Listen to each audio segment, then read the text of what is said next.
जय महाराज जी की आप सभी को।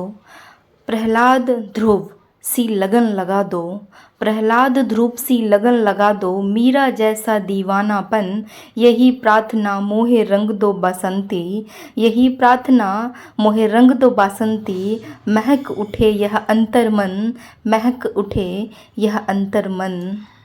आज का दिव्य व विशेष अनुभव है गुरु की प्रसन्नता को पाने के अधिकारी। बीते कई दिनों से मेरे मन के भीतर महाराज श्री के दर्शनों की प्रबल हूक उठ रही थी। मैं हृदय से उन्हें हर घड़ी पुकारती रही, दर्शनों के लिए निहोरे करती रही, लेकिन वे नहीं आए। फिर एक दिन मैंने प्रार्थना करते हुए कहा, महाराज श्री, इतने इतिहास में ऐसे कई भक्तों के नाम आते हैं जिनकी तड़प और भावना के कारण प्रभु उन्हें दर्शन देने के लिए उनके समक्ष प्रकट हो गए।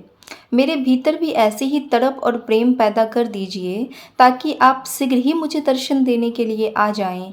हे गुरुदेव, आपको प्रसन्न कैसे किया जा सकता है? मेरी प्रार्थना के अगले ही दिन महाराज श्री ने मुझे एक दिव्य अनुभूति में दर्शन दिए। मैं एक रूम के कमरे में थी, तभी वहाँ महाराज श्री चले आए। उन्हें समक्ष देखते ही मैं एकदम सीधी होकर बैठ गई। उन्होंने येलो कलर के वस्त्र धारण किए हुए थे। मेरे समक्ष होकर खड़े होकर वे मुझे समझाते हुए कहने लगे, जब तुम अपनी दिनचर्या के प्रत्येक कार्य को इस भाव से करना आरंभ कर दोगे कि मेरे इस कार्य को करने से मेरे गुरुदेव अवश्य प्रसन्न होंगे, अर्थात जब तुम हर कार्य को अपने गुरु की प्रसन्नता के लिए करोगे तो अवश्य ही तुम्हारे गुरु तुमसे प्रसन्न हो जाएंगे। महाराज जी की यह बात सुनते ही मैंने एकदम से कहा, महाराज श्री, हम नियमित साधना सुमरन करने का प्रयास तो करते हैं, लेकिन हमारे पास यह प्रयास पूर्णतः सफल कैसे होंगे? महाराज श्री ने कहा, जब तुम्हारी हर श्वास दिनचर्या के प्रत्येक कार्य को करते हुए श्री केवल गुरु का चिंतन करेगी, जब तुम्हारी श्वास दिनचर्या के प्रत्येक कार्य को करते हुए भी केवल गुरु का ही चिंतन करेगी तो तुम्हारी साधना और सुमरन भी सफल हो जाएगी। खाना बनाते समय एक वस्तु को एक स्थान से दूसरे स्थान पर रखते हुए, सैर करते हुए इत्यादि इन सब कार्य को करते हुए आप केवल अपने गुरु के बारे में सोचोगे तो आप गुरु की प्रसन्नता को पाने के अधिकारी बन जाओगे।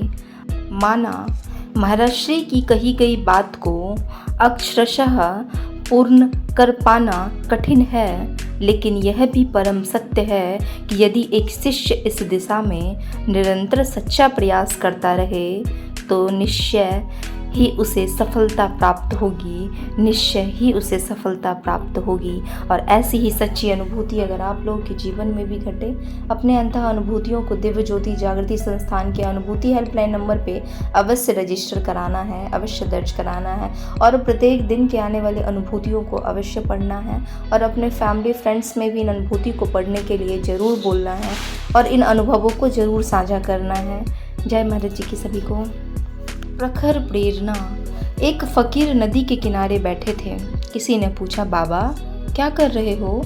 फकीर ने कहा, प्रतीक्षा कर रहा हूँ, नदी का पूरा पानी बह जाए तो फिर इसे पार करूँ। पूछने वाले ने कहा, यह कैसी बात कर रहे हैं बाबा?